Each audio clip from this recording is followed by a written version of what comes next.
बातचीत होगी नहीं होगी, अब क्या लगता है?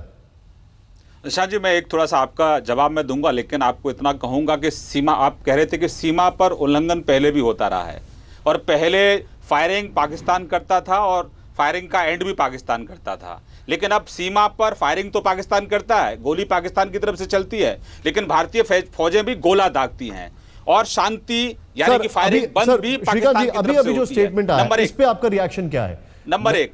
नंबर टू, प्रधानमंत्री यूएन में स्पष्ट कर चुके हैं कि हम अपने पड़ोसियों के साथ बातचीत चाहते हैं, डायलॉग चाहते हैं।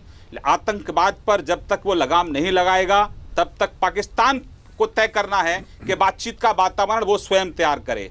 अब द्विपक्षीय वार्ता होगी नहीं होगी, फैसला हमारी पूरी सरकार वहाँ है, सार्क में है, विदेश मंत्री वहाँ है, प्रधानमंत्री वहाँ है, वो वहाँ क्या जायजा लेंगे, क्या बातचीत होगी, उसका तो फैसला सरकार ही लेगी। मैं यहाँ बैठकर तो तय नहीं कर सकता कि बातचीत होगी या नहीं होगी। आप क्या ये कहना चाहते हैं कि पॉसिबिलिटी है, इसकी संभावना मैं है? इतना कहना चाहता हूं कि मैं तो आपको फिर माफी चाहूंगा, मेरा एजेंडा है, सरकार का एजेंडा है कि सार्क की जो समिट है, जिस मकसद से वो समिट हो रही है, हमारा मकसद तो ये है कि जिस तरह से नेपाल और भूटान में जो हाइड्रो पावर प्रोजेक्ट लगाकर किस तरीके से बिजली मैं पाकिस्तान की बात कर रहा था, वो भारत लाई जा पाकिस्तान की बात कर रहा था। श्रीकांत जी, मैं वापस आऊंगा यहाँ पे। मीम अफजल जी, क्या रिएक्शन है आपका यहाँ पर जो स्टेटमेंट आया है उसके बाद अभी जो आपने सुना है श्रीकांत जी का रिएक्शन? देखिए, श्रीकांत जी तो हेल्पलेस हैं, जाहिर है कि जवाब नहीं दे पाएंगे, लेकिन मैंने पहले भी कहा 3 दिन से जो चर्चा है वो बहुत रिलायबल सोर्सेज से आई है। बातचीत तय है, बातचीत ज़रूर होगी, मेरा ऐसा मानना है, और इसकी सारी भूमिका बना ली गई है। और कल से ये बात सवाल उठाया जा रहा है मीडिया के अंदर, इंडियन मीडिया में, कि भाई बातचीत किस लिए हो रही है। सर, वैसे एक चीज जानना चाहूंगा, ये रिलायबल सोर्स आपको कैसे पता है ये कंफर्म है? रिलायबल सोर्स का मतलब बहुत कुछ होता है, और आप ही लोग रिलायबल सोर्स से खबरें देते हैं, कुछ हमारी भी अपनी सोर्सेज होती हैं जी जी, और जो एक बॉडी लैंग्वेज होती है वो भी बताती है। मेरा आपसे सीधे सीधे स्टेटमेंट ये है कि आपकी सरकार के सामने भी ऐसी कई स्थितियां आई थी, आपकी सरकार के सामने भी ऐसी कई मौके आए थे, तब आप जब बातचीत करते थे तो क्या दिक्कतें नहीं थी, और जब अगर बीजेपी इस चीज को बातचीत को आगे बढ़ाए तो क्या दिक्कतें लग रही हैं आपको? नहीं, दिक्कतें बिल्कुल हमारे साथ भी थी और भारतीय जनता पार्टी के साथ भी हैं। दिक्कतें तो हमेशा भारत को पाकिस्तान से रही हैं और आगे भी रहने वाली हैं, ऐसा मेरा मानना है। लेकिन इसके अंदर जो हमने एक स्टैंड अभी कुछ दिन पहले, 3 महीने पहले लिया था, उस स्टैंड पर कायम रहते हुए, और जो अभी आपने प्रधानमंत्री की तकरीर यूएन में जो आपने कोट करके दिखाया, उसके अंदर भी प्रधानमंत्री का मंशा बिल्कुल साफ है कि जब तक आतंकवाद पर कोई कंट्रोल नहीं होगा तब तक हम बातचीत नहीं करेंगे, और अगर ये कंट्रोल होगा तो हम बातचीत के लिए तैयार हैं, और दो रुखी बातचीत करने के लिए तैयार है, यानी पाकिस्तान और हिंदुस्तान के दरमियान में। आज भी मेरा ख्याल है उनका वही स्टैंड है। आप जो पॉइंट रेज कर रहे हैं इसमें क्विक रिएक्शन में श्रीकांत जी करूंगा। श्रीकांत जी क्या कहेंगे इस पर? जी निशांत जी,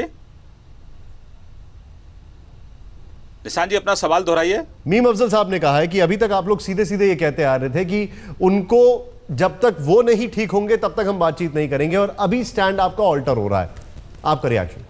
निशांत जी, हमारा कोई स्टैंड ऑल्टर नहीं हो रहा है, हमारा स्टैंड पहले दिन से स्पष्ट है। प्रधानमंत्री स्पष्ट कर चुके हैं कि हम बातचीत चाहते हैं, शांति चाहते हैं, लेकिन वातावरण तैयार करने की जिम्मेदारी पाकिस्तान की है।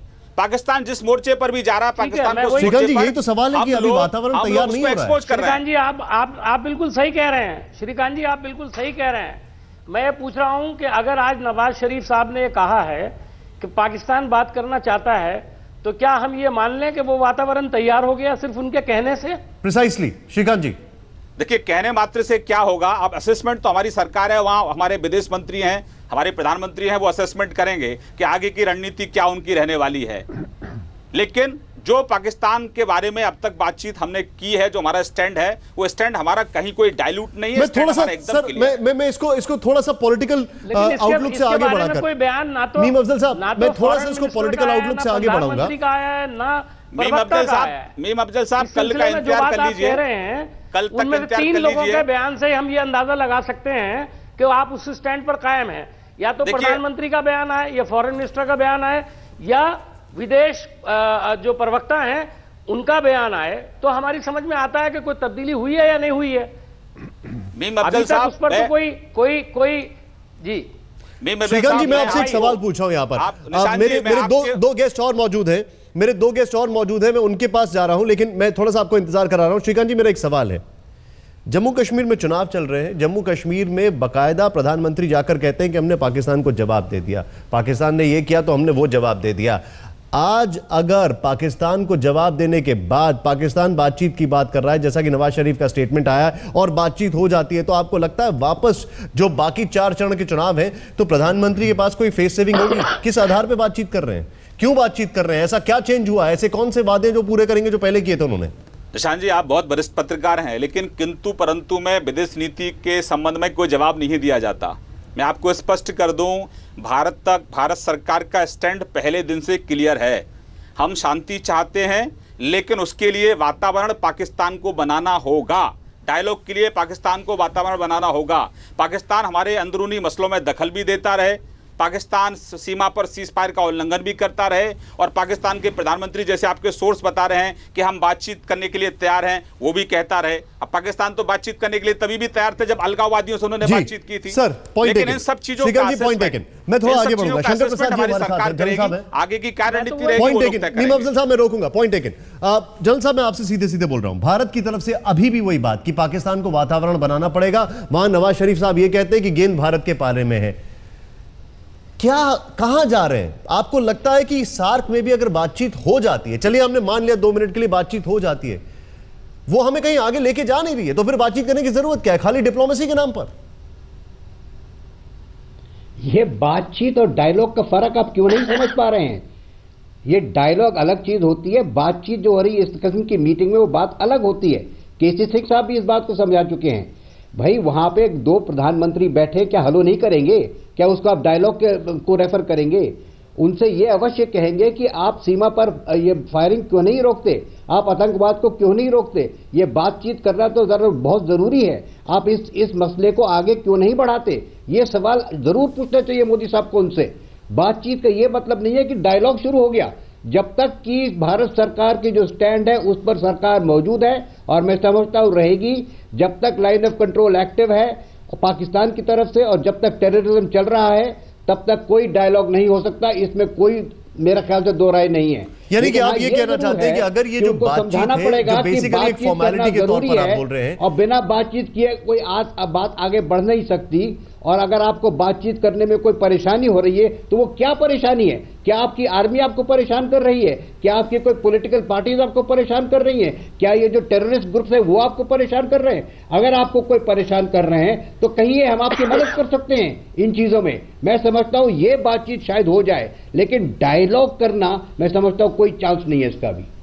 मैं एक चीज यहां पर जानना चाहता हूं सिंह साहब, सीधे सीधे सवाल यह है, चलिए बातचीत और डायलॉग का फर्क समझ में आ गया, चलिए, लेकिन मैं एक चीज जानना चाहता हूं यहां पर कि क्या आज जो भी चीजें सामने आ रही हैं, अगर पाकिस्तान ने यह बोला है कि गेंद उनके पाले में है, भारत की तरफ से जो भी उनको टाइट मैसेज दिया जाता है, और थोड़ी देर पहले जो मैंने एग्जाम्पल आपसे कोट किया था, एक एग्जाम्पल चाइना और अमेरिका का है और दूसरा एग्जाम्पल रशिया और बाकी नेशंस का है, किस तरीके से रशिया को स्नब किया गया।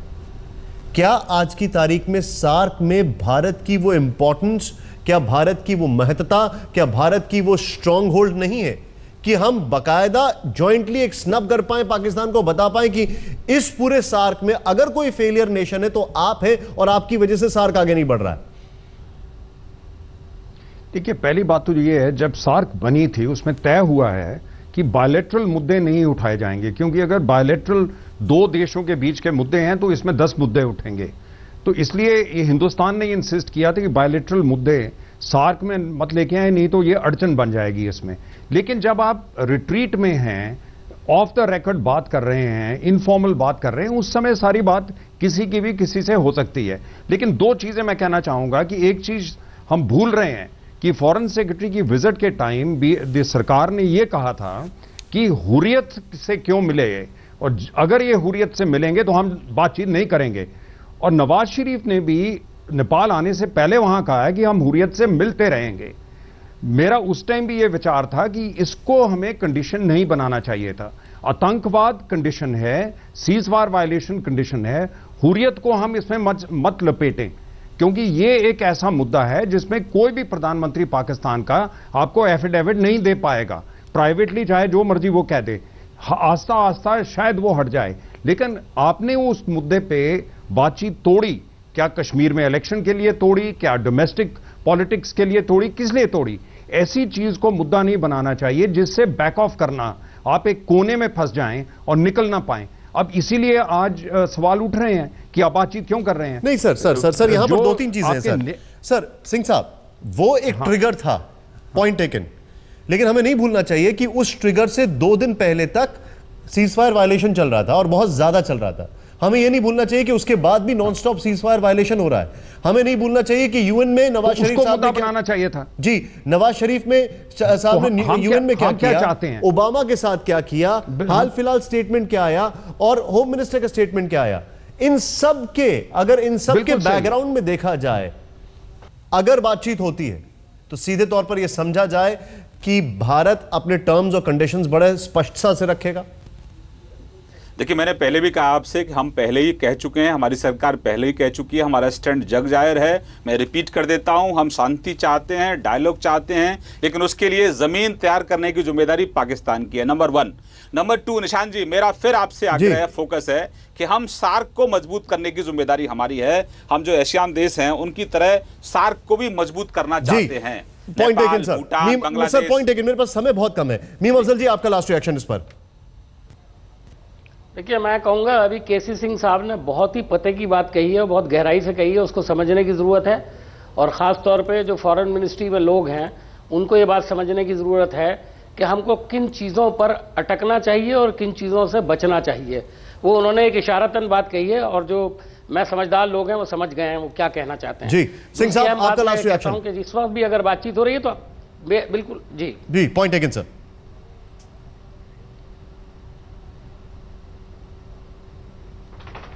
सिंह साहब, आपका लास्ट रिएक्शन। देखिए, प्रधानमंत्रियों के आपस में बातचीत करने चाहिए, ये ऐसा मौका है, दूसरे लीडर भी देखेंगे कि हिंदुस्तान एक रिस्पॉन्सिबल ग्लोबल पावर बनने जा रहा देश है, तो इसलिए उसको ये नहीं चाहिए मैं किसी से बात नहीं करूंगा, बात करके समझाना चाहिए। हिंदुस्तान के प्राइम मिनिस्टर बात करेंगे, उनसे पूछेंगे आपकी क्या तकलीफ है और कोशिश करेंगे अगर कंडीशन सही बन सकती हैं, हम कुछ कर सकते हैं कंडीशन बनाने में, तो बातचीत होगी, नहीं कोई जबरदस्ती तो डायलॉग हो नहीं सकता। जी जल साहब। जी, मैं बिल्कुल इस बात से सहमत हूं। डायलॉग की अभी कोई चर्चा नहीं होगी, केवल इस बात की चर्चा सोशली हो सकती है कि आपको क्या परेशानी है सही ढंग से चलने की, आप क्यों नहीं इसे ऐसा वातावरण तैयार करने को तैयार हैं जिससे कि बातचीत हो सके, मीनिंगफुल डायलॉग चालू हो सके। जी, मैं समझता हूं कि एक अच्छी अपॉर्चुनिटी मैं रोकूंगा आपको। आप सभी लोगों का बहुत बहुत शुक्रिया, आप सभी लोगों का बहुत बहुत शुक्रिया। लेकिन इतना जरूर साफ है, मेहंदी हसन की गजल है, रंजिशें ही सही दिल ही दुखाने के लिए आ, फिर से छोड़ जाने के लिए आ। कुछ यही हाल है भारत और पाकिस्तान का, कुछ यही हाल होता दिखाई दे रहा है, लेकिन इस पर हमारी नजर रहेगी। और आप हमारे दर्शक कहीं मत जाइए।